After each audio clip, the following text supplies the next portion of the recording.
$150 doesn't buy much anymore, but out on the county line, it buys a ringside view of a man losing his teeth. And 150 is only where the betting starts. By the end of the night, that number would climb higher than anyone in the Broken Spoke had ever seen laid down on a bare-knuckle floor. Kellen Vance thought he was purchasing a quick knockout. A local dairy farmer. A slow, tired body that would fold on the first solid shot. He never looked long enough at the farmer's eyes. Flat, watchful, the color of pond ice a half hour before it cracks under your boot. Diesel gets into a man's skin the way a bad memory does. It sinks past the calluses, past the cracks in your knuckles, and it stays. Wade Harrow stood under the swaying bulb of his equipment shed, staring down at his own hands. Split knuckles. A shiny burn scar along the meat of his left palm from a manifold he'd grabbed without gloves back in April. The night smelled like scorched hydraulic fluid and mildewed hay, the sour, chemical stench of a New Holland baler that had thrown a bearing right in the middle of a first cutting. Somewhere out past the fence line, the bullfrogs were making their heavy racket down in the retention pond. Wade wiped his hands with a shop rag that only spread the grime around.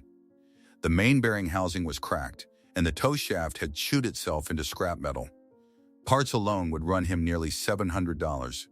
He had $91 in the credit union, a barn insurance bill sitting on the kitchen counter, and 40 acres of alfalfa lying flat in the field, ready to sour if he didn't get it baled inside the next 2 days.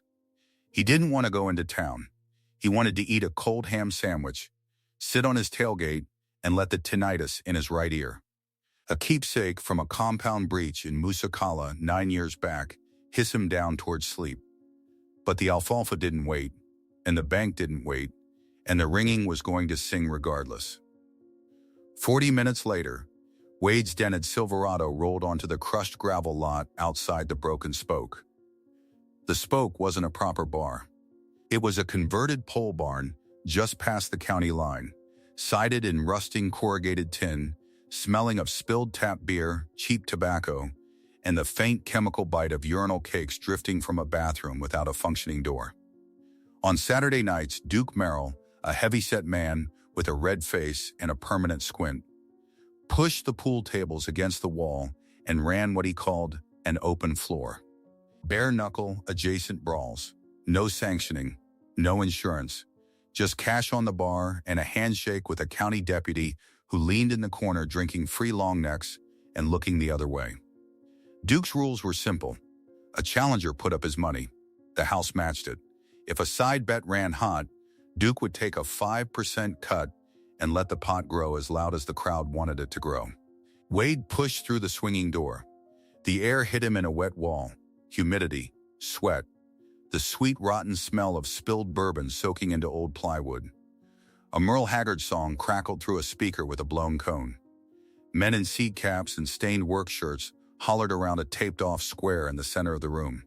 He kept his shoulders rolled forward, ordered a Coca-Cola, and let Duke read the tired lines under his eyes.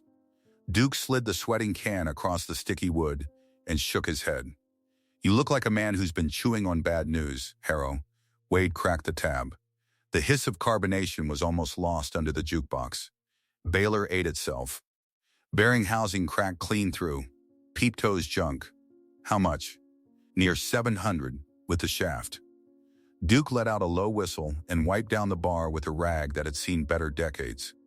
His eyes flicked toward the center of the room. "Well, you came to the right circus. Wrong tent. Ain't nobody in here loaning that kind of money on a Saturday." But he nodded toward the tape square. Kellen's running his mouth again. Started the pot at 150. Anybody lasts 2 minutes on the floor with him walks out with it. He's added another 100 out of his own pocket already. Boys are throwing side money on top. Wade turned his head slowly, the way a man does when he's already decided he doesn't want to look, but is going to anyway. Kellen Vance stood in the center of the makeshift ring, a 15 by 15 patch of interlocking blue foam mats held together with peeling gray duct tape. He was 26 years old, 6'2", and built with the deliberate, sculpted density of a man who spent more time under fluorescent gym lights than under the sun. He wore a bleached white gi jacket, sleeves rolled to the elbow, and a black belt cinched tight around his waist. The belt had 4 gold stripes on the tail. His feet were bare and shockingly clean, the arches high and pink, the toenails trimmed. A man's feet tell you everything about the ground he's used to standing on. He was rolling his neck, bouncing on the balls of his feet, throwing sharp quick jabs into the humid air. Each punch made a small popping sound as his fist parted the wet atmosphere. His teeth flashed as he grinned at someone in the crowd. A wide, hungry grin. The grin of a man who genuinely enjoyed the part of the night where somebody else started bleeding. 250. Easy peasy. Kellen was calling out, spinning slowly in place to address every corner of the room. 250 says nobody in this barn lasts 2 minutes. Ain't a cowboy in here can put his hands on me. I'll even go a full round, 3 whole minutes, if somebody wants to sweeten the pot. A rangy man in a Peterbilt cap by the wall hollered back. I'll toss 50 on the side. Kellen's grin widened. That's the spirit, boys. Let's make it interesting. Duke leaned closer to Wade across the bar. His breath smelled of chewing tobacco and cold coffee. That kid's cracked 3 orbital bones in this room in the last 2 months. One boy pissed himself. Deputy Hollis had to drag Randy Coker out to a truck last week because the kid wouldn't stop stomping him after he tapped. He runs a jiu-jitsu academy up in Danville. 2 of them Brazilian belt promotions. Fought in some regional cage league. He's fast, Harrow. He's mean. And he likes the sound bones make. Wade sipped his Coke. The carbonation bit the back of his throat. He didn't answer. I'm telling you as a friend, Duke said. Don't. Wade watched Kellen throw a spinning back kick. It was clean, technically clean, the kind of kick you learn on padded mats with a stopwatch and a mirror. He watched the way Kellen's supporting foot pivoted, the way his hips opened a half beat too early. How high will the pot climb? Wade asked quietly, if I step over that rope. Duke's rag stopped moving across the counter. He set his palms flat on the plywood and leaned in. You serious, Harrow? I asked a question. Duke studied him for a long, quiet second. He'd known Wade Harrow for going on 6 years now. Ever since the man bought the old Bergstrom place out on Route 12 and started running dairy cattle on land nobody thought would carry them. Wade never drank more than 1 Coke. Never got into anything. Paid his tab in cash. Nodded at folks and went home. Duke had put him down in his head as one of those quiet veterans who came back from somewhere sandy and just wanted to be left alone with the weather. If a farmer steps to Kellen, Duke said slowly, that pot's gonna balloon. Every drunk in here is gonna throw money on the kid. You'd be starting with the 250 he's already got laid down. My guess, side bets stack another 300-400 inside a minute. Maybe more if the mouth runners get loud. So a man could walk out of here with what? Wade asked. 700-800? If he walks out at all. Duke's voice dropped. Harrow, listen to me. That kid ain't a bar fighter. He's trained. Real trained. He'll put you on your back and choke you unconscious, and then keep squeezing after you go limp just to make a point. Wade set the Coke down. He rolled his shoulders once, the way a man does when he's testing whether an old ache is going to complain tonight. The rib on his left side, the one that had been broken twice and set poorly once by a corpsman working under a red-lensed flashlight. Pulled tight and then loosened. He rubbed the back of his neck. Baylor's got to run Monday. Duke, there's other ways. Not by Monday, there ain't. Duke exhaled hard through his nose. He looked at Wade a moment longer, then turned toward the ring and cupped a hand beside his mouth. Kellen. Gotta take her. The room shifted. It was a small shift, but Wade felt it the way a man feels the barometric pressure drop before a storm, heads turning, conversations bending toward the bar, the jukebox suddenly seeming quieter than it was. Kellen stopped his shadowboxing mid-motion. He turned his head with the slow, theatrical delight of a cat that's just heard a mouse cough in the pantry. His eyes found Wade at the bar. Wade watched the grin arrive in 3 parts. First, a flicker of confusion. The kid was scanning for someone younger, someone flashier, someone who looked like a fight. Then the recognition that this was the taker, this quiet man in the muddy Wranglers, with the Henley darkened at the pits. Then the grin bloomed, slow and wide and mean. "Oh no," Kellen laughed. He turned in place, arms spread to the crowd. "Oh boys, boys, boys, we got ourselves a volunteer." The room laughed with him. Not everyone. Some of the older hands at the back, men who had known Wade for the 6 quiet years he'd been running cattle, didn't laugh. They looked at their beers. Wade slid off his bar stool. His boots made a heavy, wet sound on the plywood floor. He walked toward the taped square with the unhurried, slightly stiff gait of a man who'd been up since 4 a.m. pulling calves and hadn't stopped moving since. Kellen watched him come, that grin widening every step of the way. "Easy peasy," Kellen said, loud enough for the room. Easy peasy. Wade stopped at the edge of the mats. He didn't step over the tape line yet. Up close, Kellen smelled of eucalyptus muscle rub and something floral, a cologne, maybe an aftershave, applied heavily enough to fight the barn air and lose. His pupils were dilated wide. His breathing had that shallow, high-chested cadence of a man riding pre-fight adrenaline, like a wave he'd been surfing for an hour. "250, Wade said. His voice was low and even. It didn't carry past the first ring of onlookers. "That's what's on the table?" "250 is what I put down," Kellen said, delighted. "Pot's already at 400 with side money. Ain't that right, Duke?" 425, Duke called back, counting bills onto the corner of the bar. "You want to run it up, farmer?" Kellen tilted his head. The grin never left. "Put your own money in. Show the room you believe in yourself. Or don't. I'll take you either way." Wade looked at him for a long moment. Then he reached into the front pocket of his Wranglers and pulled out a thin, worn leather wallet. He opened it slowly. Inside were 4 $20 bills and a 10. $90. Every soft piece of paper he had in the world. He counted them out onto the plywood edge of the bar without looking at Duke. "90 in," Wade said quietly. From my side. The room made a low sound, not a cheer. Something closer to a hum, the sound a crowd makes when the stakes rise and they realize the man raising them isn't play acting. 90. Kellen crowed.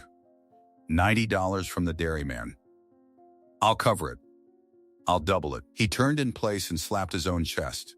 200 from me on top. "Anybody else?" Hands went into pockets. A trucker at the pool table peeled 3 20s off a roll. A red-bearded man in a welding cap threw down 50. A woman near the jukebox, the only woman in the room, sharp-eyed, in a denim jacket, laid down a folded 100 on the bar without saying a word and returned to her drink. That one made Duke's eyebrows climb. Duke counted fast, his lips moving.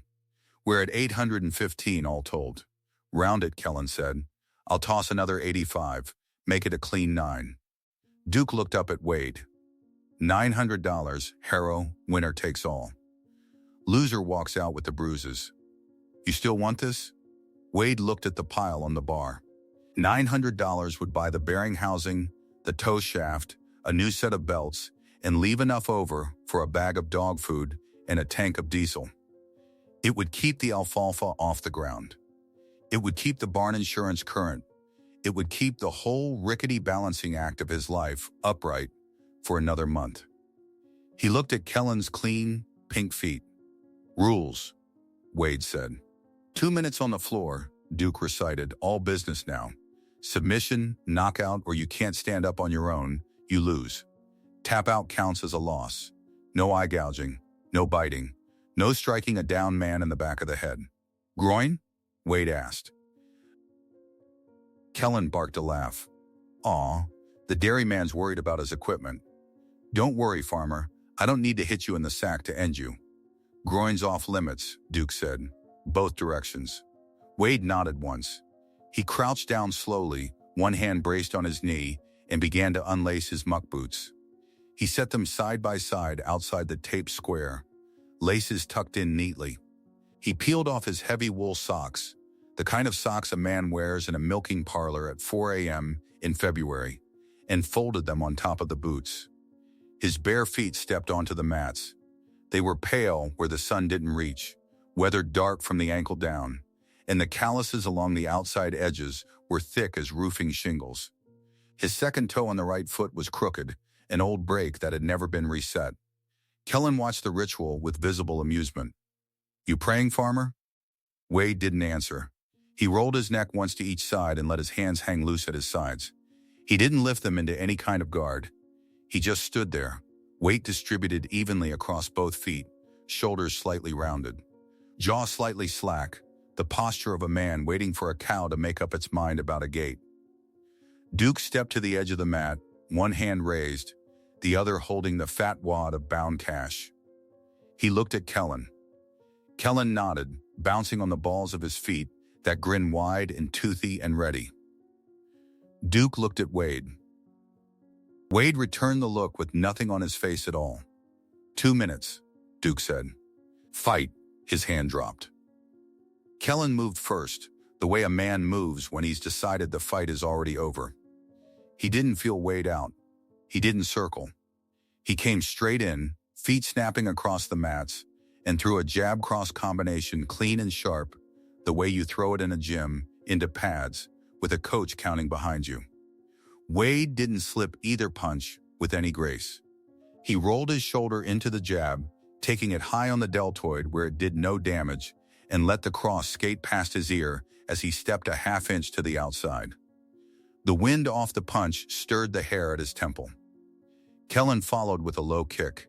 It was a hard, chopping kick, aimed at the outside of Wade's lead thigh, the kind of kick meant to buckle a leg over 2 or 3 exchanges. Wade lifted his knee, not high, not sharp, just enough that the shin bounced off the hard flat of his own shin bone with a dull, wet-sounding thwack. Kellen felt it and pulled the leg back a hair faster than he'd meant to. The grin flickered, just for a beat. Then it came back. "Oh, Farmer's been watching YouTube," Kellen said, delighted. He circled once to his left, hands high, elbows tucked. A proper Muay Thai frame now, the bouncy point fighter stance abandoned. He'd registered the check, adjusted, and re-engaged inside of 3 seconds. That, more than anything, told Wade what he was looking at. The kid wasn't only fast. The kid was coachable, mid-fight, in real time. That was rarer than speed. Somewhere in the back of Wade's skull, in a room he hadn't unlocked in a very long time, a voice he barely recognized as his own said, "He's better than the last 3 you fought. Don't waste the opening." Wade did not answer the voice.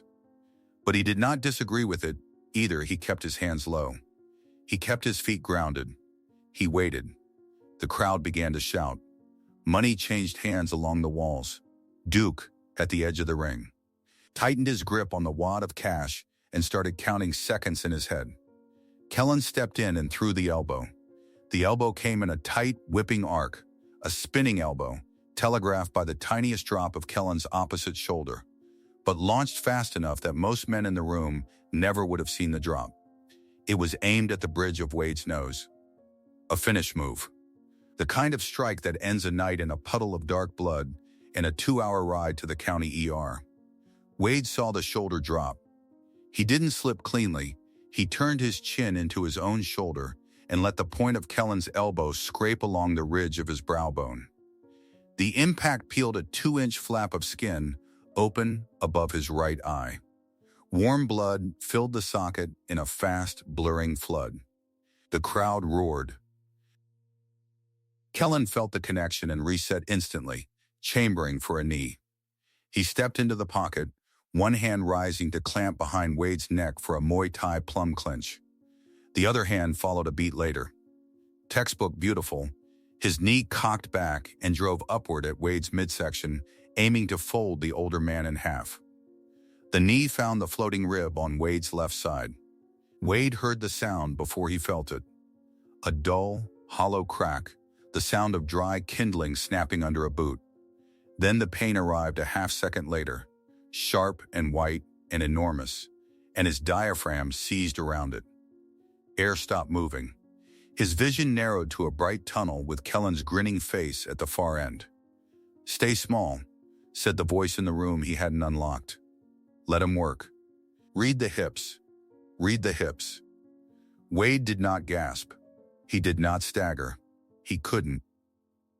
His lungs were locked shut, and the only thing he could do with the pain was fold it up and put it in a drawer, the way he'd been trained to fold and drawer a great many things a long time ago in a building without windows outside of Fayetteville.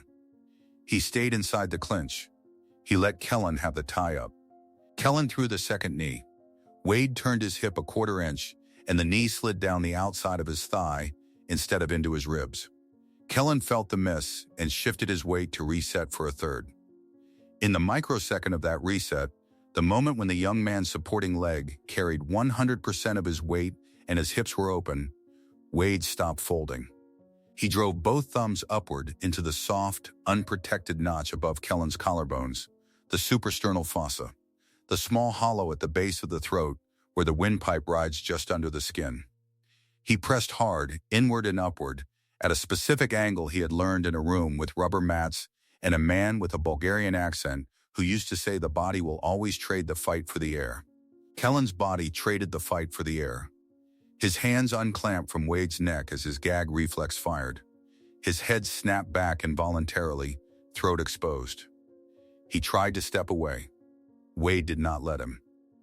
Wade fisted his right hand into the gi lapel just above Kellen's collarbone, twisted the fabric, and stepped his hips through the space Kellen was trying to open up. The heel of Wade's left foot hooked behind Kellen's right ankle. A short, sharp jerk downward on the lapel while the ankle stayed pinned, and Kellen's spine went horizontal in midair. He landed flat on his back on the foam mats, with a sound like a wet sack of feed hitting a barn floor. The jukebox was still playing Merle Haggard. Nobody in the room was listening. Kellen was on his back for a total of 1 full second before his training took over. He rolled his hips hard to his left, framing his forearms across his chest, and shot for a butterfly hook with his right leg. The beginning of a jiu-jitsu sweep sequence he probably drilled 40 times a week under the bright lights of his academy in Danville. Wade did not play the sequence. He did not step back to reset the exchange. He did not posture up into a guard passing stance. He did not do any of the things a competitor at a Brazilian jiu-jitsu tournament in a well-ventilated hotel ballroom would recognize as fair. Instead, Wade dropped his full 210 pounds directly downward onto Kellen's ribcage, knees together, elbows in tight. The way a man drops a hay bale off the back of a flatbed. The impact drove the last of the air out of Kellen's chest in a hard, involuntary bark. Kellen's butterfly hook flopped uselessly. Wade did not chase a mount. He did not chase side control. He simply stayed heavy, low, and inside, his forehead pressed against the side of Kellen's jaw, his stubble grinding into the soft skin under Kellen's ear. He worked his right hand across Kellen's throat, the meat of his forearm sliding under the chin, and hooked his fingers deep into the collar of the gi on the opposite side. Kellen felt the setup, and his eyes went wide. He knew this choke. Every jiu-jitsu student on earth knew this choke. It was a cross collar, one of the first submissions any student learns in a white belt seminar. The counter was well known too. Trap the top man's wrist, bridge, shrimp, and roll out to the near side. Kellen tried the counter. He was fast. He was strong. He had drilled the sequence probably 1,000 times. The counter did not work. It did not work because Wade was not applying the choke the way jiu-jitsu students learn to apply it. He was not squeezing his elbows together. He was not pulling with the collar hand. Instead, he had shifted his hips a fraction to the outside, dropped his shoulder into the soft tissue under Kellen's ear, and was using the bone of his own shoulder, not the gi, not the forearm, to compress the carotid on the far side. The near side carotid was pinched by the twisted collar. The blood flow to Kellen's brain was cut on both sides simultaneously. It was not a jiu-jitsu choke. It was something older, uglier, meaner, taught in a room without windows by an instructor who did not care whether his students walked out of the room in the same condition they walked in.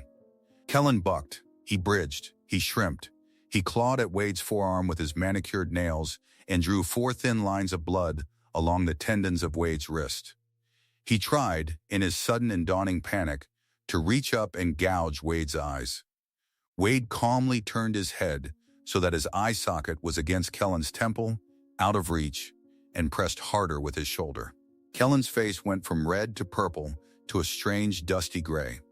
His eyes, which had been full of panic, began to lose their focus. The whites showed. His tongue pressed against his lower teeth. Wade did not look at his face. He was watching Kellen's right hand. That was the hand that would tap. That was the hand that would decide the shape of the rest of Kellen's evening, whether he woke up in the ring or in an ambulance. The hand rose. It hovered. It hesitated. Wade squeezed a hair harder. Not enough to finish. Enough to communicate. The hand tapped. Once, twice, a third time, hard, open-palmed, unmistakable, against the meat of Wade's shoulder. Wade let go instantly. He did not hold the choke a beat longer to make a point. He did not slam his forearm down as he released. He did not pop Kellen with a parting elbow. He simply lifted his weight off the younger man's chest, rolled to his own knees, and pressed the heel of his hand hard against his left side, where the broken rib was singing a bright, terrible song. Kellen sucked in a huge, ragged, whooping breath. Then another. His color began to return in blotches, pink returning to the cheeks first, then the forehead, the neck last. His hands went to his throat instinctively, feeling for damage that was not there. He rolled onto his side and curled his knees toward his chest. The gi jacket had come open in the scramble. His black belt had unwound halfway around his waist and trailed across the mat like a dead snake. The room was silent. Not a low silence. Not the murmuring silence of a crowd waiting for the next thing to happen. A hard, complete, uncomfortable silence. The kind of silence that falls over a room when every man in it has just watched something he had thought was a game turn out to be something else. The jukebox clicked. Merle Haggard ended. The next song did not start. Duke stood at the edge of the mat with a fat wad of cash in his hand and his mouth slightly open. He had counted the seconds, 22 of them. From the drop of his hand to the tap of Kellen's palm, the fight had lasted 22 seconds. Wade got to his feet slowly. He did not raise his arms. He did not turn to the crowd. He walked to the edge of the ring where his boots and socks were folded and lowered himself onto the plywood next to them with a soft grunt. He pulled the socks over his feet one at a time. The rib pulled sharp every time he leaned forward. He got the muck boots on and left the laces loose. Bending far enough to tie them was not going to happen tonight. He wiped the blood out of his right eye with the back of his hand. The cut over his brow was going to need stitches, or at least a butterfly bandage and a lot of gauze. He'd handle it in the truck. Duke walked over. He held out the wad of cash. His hand was not quite steady. $900, Harrow. Wade took the money. He folded it once, then twice, and pushed the thick brick of bills into the front pocket of his Wranglers. The pocket bulged. He rested his hand over it and let out a long, slow breath through his nose. Appreciate it, Duke. Duke's voice dropped so low that only Wade could hear it. Where'd you learn to move like that, son? Wade looked at him. His face was tired in a way that had nothing to do with the last 22 seconds. It was a tiredness that predated the fight by more than a decade. Long time ago, Wade said. Different job. He pushed himself up off the plywood and turned toward the door. Behind him, on the mat, Kellen was sitting up now, one hand on his throat, staring at Wade's back with an expression that had passed through humiliation, arrived at something quieter, and was still trying to decide what to do with itself. Wade took 3 steps toward the door before Kellen's voice caught him from behind. Hey, it wasn't loud. It wasn't a challenge. It was a rasp, thin and broken around the edges. The voice of a throat that had been shut for longer than it liked. Wade stopped. He didn't turn all the way around. He turned his head over his shoulder, the way a man does when he's not sure whether the thing calling him is worth a full look. Kellen was on one knee on the mat, the gi jacket hanging open, the black belt trailing in the dust. His hair was wet at the temples. There was a red pressure mark blooming along the side of his neck where the shoulder had done its work. The grin was gone. What had replaced it wasn't shame exactly. It wasn't rage either. It was something between the two. The look of a young man who had just discovered that the map he'd been drawing of the world had a large, unmarked section on it, and he'd been walking around inside that section for most of his life without knowing it. "Where?" Kellen said. He stopped, swallowed, winced, tried again. "Where'd you learn that choke?" Wade considered the question for a long moment. He turned the rest of the way around, slowly, his hands still pressed against the ribs on his left side. "Wasn't a choke you learn at a gym, son, I know that." Kellen's jaw worked. "That's why I'm asking." Wade looked at him. Really looked. At the shape of the boy under the belt. At the sculpted shoulders and the wide, honest face, and the way the eyes, even now, even after, were tracking, watching, still trying to learn. There was something in the kid that Wade recognized, and it wasn't the part that had been running its mouth at the center of the ring 25 minutes ago. "Overhands telegraphed," Wade said quietly. "You drop the opposite shoulder a full beat before you throw it. Any competent striker's going to read it and put an elbow through your teeth. Tighten the mechanic. Fire it off the jab, not off a shoulder feint." Kellen blinked. "The spinning elbow," Wade went on. "It's a good elbow. But you set it up off a level change that's too honest. Sell the level change. Make him worry about the takedown. Then you get the elbow for free." "That's what you were reading?" Kellen said. "The whole time?" "That's some of it." Kellen's mouth opened, closed, opened again. "Who are you?" Wade almost smiled. It didn't quite make it to his face. The rib wouldn't allow it. But something around his eyes softened for a half second. "I'm the dairy farmer out on Route 12, son. Same as I was when I walked in." He looked at the black belt lying in the dust of the mat. He looked back at the young man on one knee. "Tape your wrist tighter next time. You keep throwing that overhand loose like that, you're going to break a scaphoid inside of 6 months. Won't ever heal right. Trust me on that one." He turned back toward the door. Behind him, Kellen was still on one knee, holding the belt in one hand, watching the older man's back with something new in his face. Duke was standing behind the bar again, wiping the same spot he'd been wiping when Wade first walked in. He nodded once as Wade passed. Wade nodded back. Neither man said anything. The heavy door swung open under Wade's hand, and the wet July night swallowed him whole. The gravel lot was empty except for his Silverado and a scatter of pickups belonging to men still inside deciding what they'd just seen. The cicadas were loud out here, a deep layered wall of sound rising and falling over the fields on the far side of the road. The heat pressed against Wade's face like a damp towel. It was somehow a relief after the inside of the broken spoke. He climbed into the cab slowly. Getting the left leg up onto the running board hurt more than he'd expected. Getting settled onto the bench seat hurt worse. He sat for a moment with both hands on the steering wheel, staring through the windshield at nothing, letting the adrenaline finish leaving him. It left the way it always left, in a slow, cold tide that pulled the strength out of his hands and left them shaking against the wheel. He reached into his pocket and pulled out the brick of cash. $900. He counted it twice under the green glow of the dome light because his hands were unsteady and he didn't trust the first count. 900 was correct. He folded the bills into his wallet, tucked the wallet into the glove box, and shut the glove box with a soft click. The engine turned over on the second try. The AC blew warm for the first 30 seconds and then, grudgingly, began to cool. Wade pulled out of the gravel lot and turned east on the county road, toward home. He drove with one hand on the wheel and the other pressed against his ribs. The cut over his eye had stopped bleeding on its own. His right hand was beginning to swell along the outside, where it had gripped the gui lapel. Tomorrow he'd wake up feeling like he'd been dragged behind a tractor. Day after that would be worse. Third day would start turning the corner. He knew the arc. He'd known the arc a long time. He didn't feel triumphant. He didn't feel like a man who had walked into a room full of strangers and taken their money. He felt like a farmer who had made a hard trade for a piece of iron and a set of belts.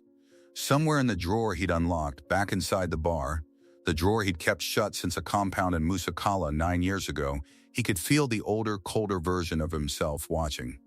Waiting, wondering whether the drawer was going to stay open for a while now, or whether Wade was going to shut it again and go back to the alfalfa. He was going to shut it. He knew that already. He'd shut it as soon as he got home, as soon as he'd washed the blood out of his eye and eaten a cold sandwich standing at the sink. The drawer stayed shut because Wade Harrow had decided, a long time ago, that the man who lived inside it was not the man he wanted to be for the rest of his life.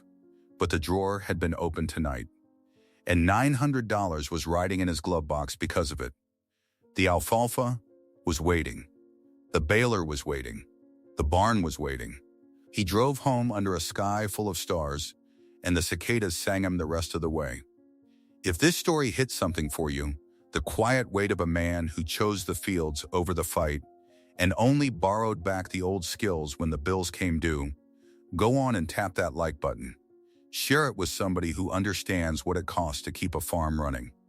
Subscribe for more grounded stories about the men and women who carry heavier things than the world ever sees them carry. And drop a comment down below. If you'd been standing in the broken spoke that night, watching a dairy farmer step over the rope, would you have put your money on him or on the black belt?